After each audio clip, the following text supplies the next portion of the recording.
नमस्कार प्रिय छात्रों, ऑनलाइन क्लास के लिए आपका स्वागत है।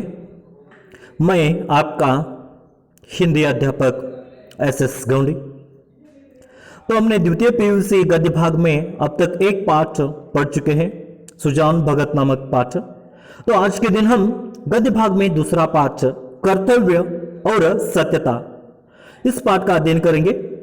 तो इसके लेखक हैं डॉक्टर श्याम सुंदर दास जी।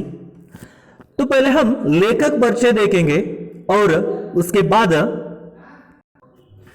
मूर्धन्य साहित्यकार तथा भाषाविद श्याम सुंदर दास जी का जन्म 1875 ईस्वी में काशी में हुआ था। मूर्धन्य यानी कि श्रेष्ठ, इस मूर्धन्य शब्द का अर्थ श्रेष्ठ है। तो एक श्रेष्ठ साहित्यकार तथा भाषाविद यानी कि भाषा विद्वान, भाषा पंडित श्याम सुंदर दास जी का जन्म 1875 ईस्वी में काशी में हुआ था।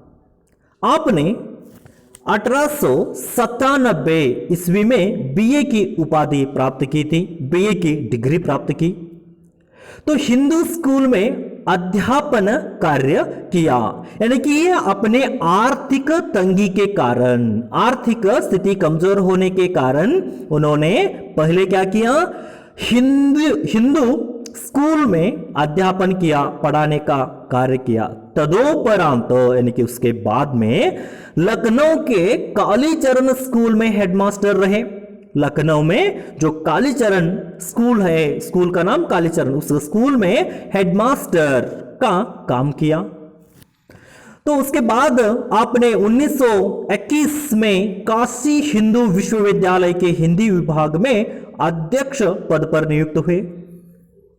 1921 में काशी हिंदू विश्वविद्यालय के हिंदी विभाग के अध्यक्ष बने रहे, नियुक्त हो गए। तो डॉक्टर दास में हिंदी के प्रति अनन्य निष्ठा थी, हिंदी भाषा के प्रति उनका अनन्य निष्ठा, अनन्य आदर, गौरव था।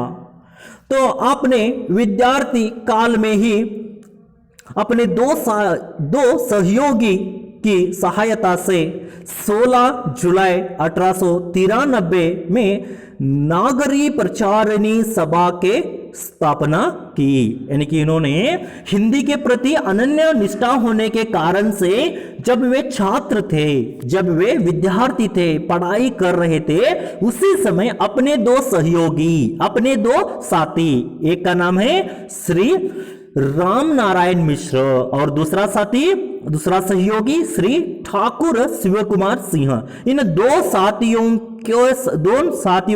के साथ मिलकर इन्होंने क्या किया, 16 जुलाई 1893 में नागरी प्रचारिणी सभा का स्थापना की। तो इस सभा का उद्देश्य मुख्य क्या है, हिंदी भाषा का प्रचार प्रसार करना, हिंदी भाषा को यहां पर सारे भारत देश में प्रचार करना। तो आपने जिस निष्ठा से हिंदी के अभावों की पूर्ति के लिए लेखन कार्य किया और उसे कोश, इतिहास, काव्यशास्त्र, भाषा विज्ञान, अनुसंधान, पाठ्य पुस्तक और संपादित ग्रंथों से सजाकर इस योग बना दिया कि वह इतिहास के खंडहरों से बाहर निकलकर विश्वविद्यालयों के भव्य भवनों तक पहुंची। यानी कि यहां पर मूर्धन्य साहित्यकार श्याम सुंदर दास जी ने हिंदी में बहुत सारे अभाव थी, अभाव यानी कि कमतरा थी, बहुत सारे साहित्य नहीं थे। तो जो भी कमतरता थी, उस कमतरता को पूर्ण करने का काम श्याम सुंदर दास करते हैं। अभावों को पूर्ण करने का काम क्या करते हैं, श्याम सुंदर दास जी करते हैं, अभावों की पूर्ति करते हैं वह। तो उन्होंने लेखन कार्य किया। तो उन्होंने लेखन कार्य में कोश यानी कि डिक्शनरीज, इतिहास, हिंदी साहित्य का इतिहास, काव्य शास्त्र हो, भाषा विज्ञान हो, अथवा अनुसंधान यानी कि रिसर्च और पाठ्य पुस्तक और संपादित ग्रंथों से हिंदी साहित्य को उन्होंने सजाया और सजाकर ऐसे योग्य बना दिया कि इतिहास के खंडहरों में, खंडहर इस शब्द का अर्थ होता है जो टूटे फूटे मकान होते हैं, यानी कि पुरानी इमारत के अवशेष या किसी ध्वस्त मकान का बचा हुआ हिस्सा, ऐसा खंडहरों का खंडहर नामक शब्द का अर्थ होता है। तो वहां से लेकर विश्वविद्यालय के भव्य भवनों तक हिंदी भाषा को पहुंचाते हैं, उतना उच्चतम भाषा को देते हैं, ऊंचाई तक पहुंचाता है। जैसा पर खंडहरों से विश्वविद्यालय तक पहुंचाने का काम अपनी लिखावट से डॉक्टर श्याम सुंदर दास जी करते हैं। आपकी साहित्य साधना की महत्ता को स्वीकारते हुए हिंदी साहित्य सम्मेलन ने साहित्य वाचस्पति तथा काशी हिंदू विश्वविद्यालय ने डीलिट की उपाधि से गौरवित किया। तो यहां पर इन्होंने जो श्याम सुंदर दास जी ने हिंदी साहित्य की सेवा की है अथवा हिंदी साहित्य की साधना की महत्ता को स्वीकारते हुए हिंदी साहित्य सम्मेलन ने साहित्य वाचस्पति तथा काशी हिंदू विश्वविद्यालय ने डीलिट की उपाधि से इन्हें गौरवान्वित किया। तो डीलिट यानी कि डॉक्टर ऑफ लिटरेचर, जो पीएचडी के बाद होता है, डॉक्टर ऑफ फिलॉसफी के बाद डॉक्टर ऑफ लिटरेचर। तो डॉक्टर ऑफ लिटरेचर और साहित्य वाचस्पति दो उपाधियां देकर श्याम सुंदर दास जी को सम्मानित किया गया। तो 1945 ईस्वी में आपका स्वर्गवास हुआ, यानी कि इनका निधन 1945 में हो जाता है, यानी कि स्वतंत्र से पहले 2 साल पूर्व इनका निधन हो जाता है। तो उन्होंने बहुत सारे मौलिक कृतियां लिखी है, मौलिक यानी कि मूल्ययुक्त तो कृतियां लिखी है। तो उन कृतियां देखेंगे, नागरी वर्णमाला, साहित्य आलोचन, भाषा विज्ञान, हिंदी भाषा का विकास, भरतेंदु हरचंद्र, हिंदी भाषा और साहित्य, गोस्वामी तुलसीदास, भाषा रहस्य, मेरी आत्म कहानी, ये सभी बहुमूल्य कृतियां श्याम सुंदर दास जी के हैं। उन्होंने संपादन का कार्य भी किया है। तो संपादन में चंद्रावली, रामचरितमानस, पृथ्वीराज रासो, हिंदी वैज्ञानिक कोश, कबीर ग्रंथावली, सरस्वती आदि उनका संपादन कार्य श्याम सुंदर दास जी ने किया है। तो प्रस्तुत यह निबंध है, कर्तव्य और सत्यता, यह क्या है? निबंध है। तो इस निबंध डॉक्टर श्याम सुंदर दास से लिखित नीति शिक्षा नामक ग्रंथ से लिया गया है। कहां से? आपको याद रखना है, नीति शिक्षा नामक ग्रंथ से यह कर्तव्य और सत्यता निबंध लिया गया है।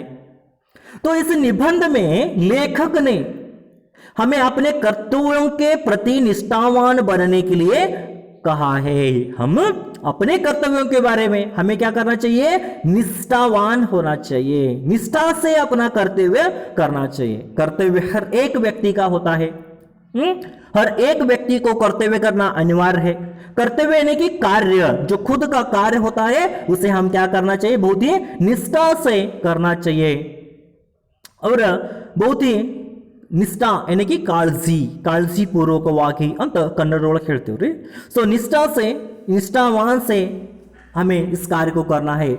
वे सत्यता को खुले रूप में अपनाने का आग्रह करते हैं। तो सच्चाई अथवा सत्यता को हमें क्या करते हैं? खुले रूप में अपनाना चाहिए, यानी कि सच्चाई के साथ जिंदगी बितानी चाहिए।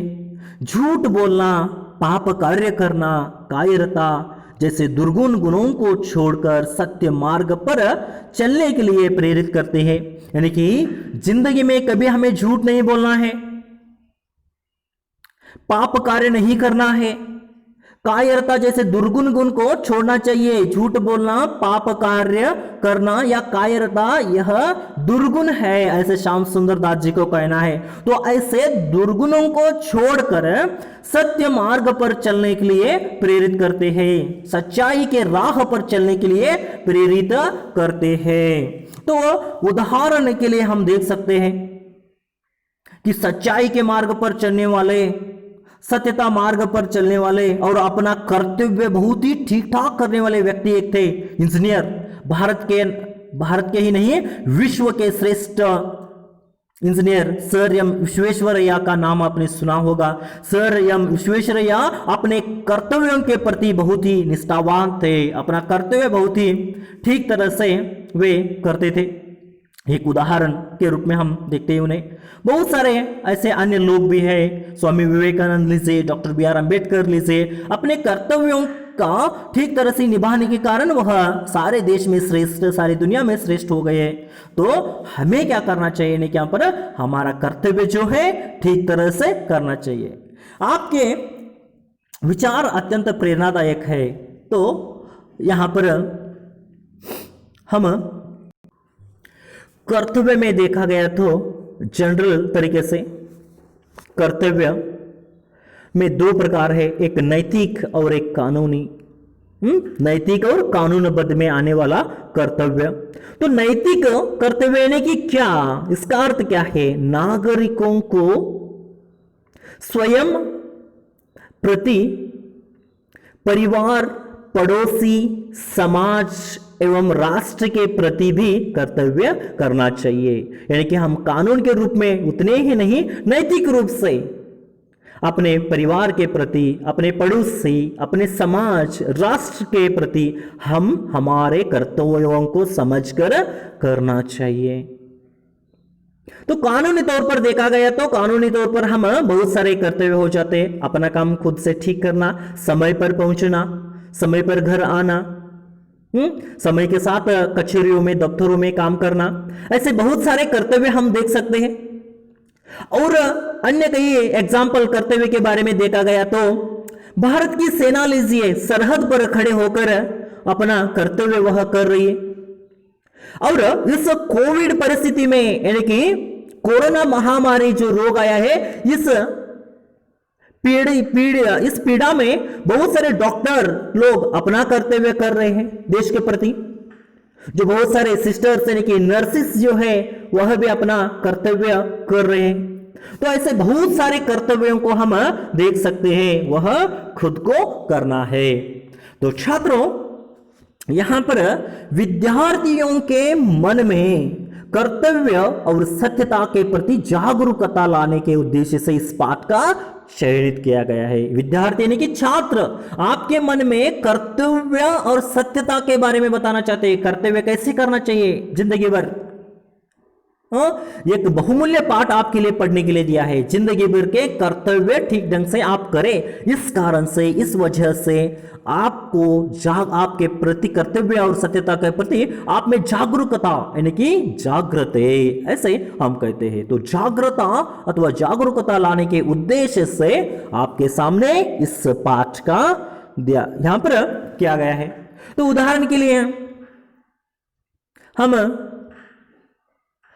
अध्यापक, आपका पाठ पढ़ाना हमारा कर्तव्य है, तो उसी तरह आप लोग छात्रों का क्या कर्तव्य है? पाठ जो पढ़ाते हैं ठीक तरह से पढ़ना, सीखना, पढ़ाई करना, ये आपका कर्तव्य है। ऐसे बहुत सारे कर्तव्य हम इस पाठ के जरिए देखेंगे। तो मुख्यतः कर्तव्य और सत्यता इस पाठ पर 6 अंक के लिए प्रश्न आ सकता है। तो 3 अंकों का प्रश्न एक और 3 अंक का सह संदर्भ एक आपके लिए परीक्षा से बहुमूल्य है। तो कर्तव्य में अगर देखा गया तो सद्गुण और दुर्गुण हम समझ सकते हैं। सद्गुण यानी कि कौन कौन से हैं? सत्य बोलना, सच्चाई के साथ रहना, पुण्य कार्य करना, धैर्य से जीवन में आगे बढ़ना, ये सद्गुण है। तो दुर्गुण कौन कौन से हो सकते हैं? इसके विपरीत छात्रों, झूठ बोलना, पाप कार्य करना, कायरता यानी कि डरना, ये सभी क्या है? दुर्गुण है। तो हमें सद्गुणों के साथ कर्तव्य करते हुए जिंदगी जीना चाहिए। तो कर्तव्यों के प्रति निष्ठा होनी चाहिए।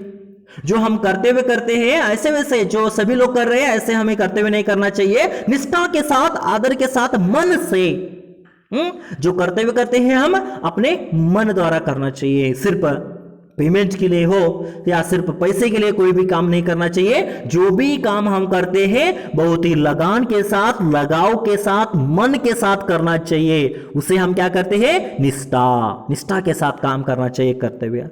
सत्य को जीवन में अपनाना चाहिए, जीवन में कभी भी झूठ नहीं बोलना चाहिए, सत्य को अपनाकर अपनी जिंदगी बीतना चाहिए। सद्गुणों का पालन करना चाहिए। हमारे जीवन में सद्गुण यानी कि अच्छे गुणों का पालन करना आवश्यक और जरूरी है। तो छात्रों, हम पाठ की तरफ बढ़ते हैं और इस पाठ का अध्ययन अब शुरू करते हैं। तो लेखक इस पाठ के पहले परिच्छेद में कर्तव्य कैसे करना चाहिए, हमारा कर्तव्य क्या है, कौन कौन किन किन लोगों को कर्तव्य की जिम्मेदारी निभानी पड़ती है, इसके बारे में उन्होंने बताया है। कर्तव्य, तो देखिए, कर्तव्य वह वस्तु है जिसे करना हम लोगों का परम धर्म है और जिसके न करने से हम लोग और लोगों के दृष्टि से गिर जाते हैं, अपने कुचरित्र से नीच बन जाते हैं। तो कर्तव्य नामक जैसी वस्तु है कि ऐसी वस्तु है कि वह हमें करना है, हम करना चाहिए। तो हमारा परम धर्म है कर्तव्य करना, जिसके न करने से हम अगर कर्तव्य नहीं करते हैं तो लोगों की दृष्टि में गिर जाते हैं। लोग हम क्या करते हैं? नीचा दिखाते हैं, यह काम ठीक ढंग से नहीं करता है, ऐसे तो अपने कुचरित्र से नीच बन जाते हैं। कुचरित्र इस शब्द का अर्थ है बुरा चरित्र, चरित्रहीन व्यक्ति, यानी कि हमारा कर्तव्य हमें करना चाहिए, नहीं तो लोगों की नजरों में, लोगों की दृष्टियों में हम गिर जाते हैं, कम नजरों से हमें देखते हैं। अपना काम ठीक नहीं किया तो, अपना कर्तव्य ठीक नहीं किया तो कुचरित्र से नीच बन जाते हैं, यानी कि हम नीच व्यक्ति समाज के आगे कहलाती है। तो देखिए, प्रारंभिक अवस्था में कर्तव्य का करना बिना दबाव से नहीं हो सकता, यानी कि प्रारंभिक अवस्था यानी कि हालातों में देखा गया तो कर्तव्य को करना यहां पर बिना दबाव से नहीं हो सकता है, दबाव बढ़ना ही चाहिए। तो छात्रों, एक उदाहरण देखिए, आपको होमवर्क करना चाहिए तो बच्चों के ऊपर दबाव डालना चाहिए। प्रारंभिक जो दिनों में आप होमवर्क कीजिए, ठीक ठाक से पढ़ाई कीजिए, ऐसे दबाव करना चाहिए। तो प्रारंभिक अवस्था में थोड़ा सा दबाव डालने के बाद कर्तव्य जैसा पर होता चला जाता है, क्योंकि पहले पहले मन आप ही उसे करना नहीं चाहता, तो पहले ठीक ढंग से, ठीक तरह से काम नहीं करना चाहता है मन, इसलिए मन के ऊपर थोड़ा सा दबाव डालना चाहिए कर्तव्य करने के लिए। इसका आरंभ पहले घर से ही होता है, यानी कि कर्तव्य का आरंभ कहां से होता है? शुरू घर से ही होता है। घर से हम क्या करते हैं? आरंभ करते हैं, क्योंकि यहां लड़कों का कर्तव्य माता पिता की और माता पिता का कर्तव्य यहां पर लड़कों की ओर देख पड़ता है। यानी कि कर्तव्य कहां से शुरू करना चाहिए हमें? यानी कि कर्तव्य कहां से शुरू करना है? अपने खुद के घर से ही शुरू करना चाहिए। अगर आप एक घर को देखते हैं तो घर में ही कर्तव्य हमें दिखाई देता है। माता पिता क्या करते हैं? अपने बच्चों के प्रति कर्तव्य करते हैं और बच्चों अपने माता पिता की ओर कर्तव्य करते रहते हैं। तो उदाहरण के लिए आप ही देखिए, आपको पढ़ाने का काम कौन करते हैं? माता पिता, तो वह उनका कर्तव्य कर रहे हैं। और आपको क्या करना चाहिए? पढ़ाई अच्छी करनी चाहिए, तो यह आप अपना कर्तव्य कर रहे हैं। पढ़ाई अच्छी करके आगे जाकर माता पिता को देके, यही आपका कर्तव्य है। इसलिए हम कर्तव्य को घर से ही देख सकते हैं। बच्चे अथवा लड़कों का कर्तव्य माता पिता की ओर और माता पिता का कर्तव्य लड़कों की ओर देख पड़ता है। इसके अतिरिक्त हम घर में पति पत्नी का कर्तव्य, स्वामी सेवक, स्त्री पुरुष के परस्पर अनेक कर्तव्य देख सकते हैं घर में। और अन्य कर्तव्य देखिए, पति पत्नी का कर्तव्य होता है, उसे निभाना चाहिए। पति पत्नी को निभा कर लेकर जाना चाहिए, पत्नी को पति को निभा कर लेकर चले जाना चाहिए। तो यह दोनों कर्तव्य, स्वामी सेवक यानी कि पुजारी और उसका सेवक यानी कि दास, तो यहां पर उन दोनों का कर्तव्य भी होता है, स्त्री पुरुषों का भी परस्पर अनेक कर्तव्य है। यह घर के कर्तव्य हो गए। और अगर हम छात्रों अब घर के बाहर के कर्तव्य अगर देखा गया तो घर के बाहर जैसा पर अक्सर कौन आता है? मित्रों का कर्तव्य, पड़ोसियों का कर्तव्य, और प्रजाओं के परस्पर कर्तव्य को देख सकते हैं। घर के अंदर हम माता पिता का कर्तव्य लड़कों की ओर, लड़कों का कर्तव्य माता पिता की ओर, और पति पत्नी, स्वामी सेवक, स्त्री पुरुष का कर्तव्य घर में देख सकते हैं। घर के बाहर मित्रों का कर्तव्य, पड़ोसियों का, प्रजाओं का परस्पर कर्तव्य हम देख सकते हैं। तो इसीलिए संसार में मनुष्य का जीवन कर्तव्यों से भरा पड़ा है। मानव का जीवन कैसे है? कर्तव्यों से ही जैसा पर भरा पड़ा है। कर्तव्य ही कर्तव्य दिखाई देते हैं हमें जीवन में। जिधर देखो उधर कर्तव्य ही कर्तव्य देख पड़ते हैं। बस इसी कर्तव्य का पूरा पूरा पालन करना हम लोगों का परम धर्म है।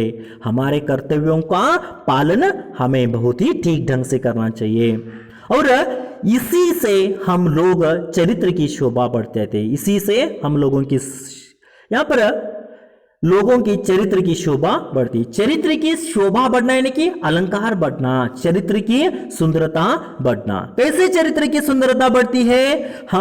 हमारा कर्तव्य, हम अपना कर्तव्य ठीक ढंग से करते हैं, धर्म के साथ करते हैं, तो क्या हो जाता है? हमारी चरित्र की शोभा बढ़ जाती है, हमारी इज्जत, हमारा आदर समाज में बढ़ जाता है। कब? हम हमारा कर्तव्य पालन करने से, हम हमारे धर्म के साथ कर्तव्य पालन करने से हमारी इज्जत हो, हमारी शोभा हो, हमारा अलंकार हो, अथवा हमारी सुंदरता हो जीवन में, वह बढ़ जाती है। तो देखिए, कर्तव्य करना न्याय पर निर्भर है। निर्भर इस शब्द का अर्थ है अवलंबित। तो कर्तव्य हमें कैसा करना चाहिए? न्याय पर आधारित, निर्भर जैसा पर करना चाहिए। न्याय पर निर्भर है कर्तव्य, तो न्याय पर निर्भर करते हुए इस कर्तव्य को करना चाहिए, अन्याय के प्रति कर्तव्य नहीं करना चाहिए। तो आगे देखिए, वह न्याय ऐसा है जिसे समझने पर हम लोग प्रेम के साथ उसे कर सकते हैं। यानी कि न्याय के साथ जो भी काम करना चाहिए वह न्याय के साथ करना चाहिए, अन्याय के साथ नहीं करना चाहिए। जैसा पर निस्वार्थ भावना के साथ कर्तव्य करना चाहिए, स्वार्थ भावना नहीं होनी चाहिए। जो भी हम काम करते हैं न्याय के साथ, निस्वार्थ भावना के साथ उस काम को कीजिए, नहीं तो वह अन्याय कहलाता है। तो कुछ भी हम काम करते रहते हैं उसके बदले घूस लेते हैं, घूस यानी कि लंच, ऐसे हम कहते हैं। घूस लेकर काम करना अन्याय का काम होगा, और वही घूस बिना लेते हुए काम करना यहाँ पर न्याय पर निर्भर है। तो हमें न्याय के साथ किसी को जैसे पर किसी को अन्याय नहीं हो, किसी को धोखा नहीं हो, हम जो काम कर रहे हैं किसी को ठेस न पहुंचे, किसी को धोखा नहीं हो, ऐसे न्याय के साथ काम करना चाहिए, ऐसे लेखक को कहना है। तो छात्रों, आज का पीरियड यहाँ पर समाप्त करते हैं। आगे आने वाला पीरियड कल के पीरियड में हम देखेंगे। तब तक हमें इजाजत दीजिए। धन्यवाद। Thank you.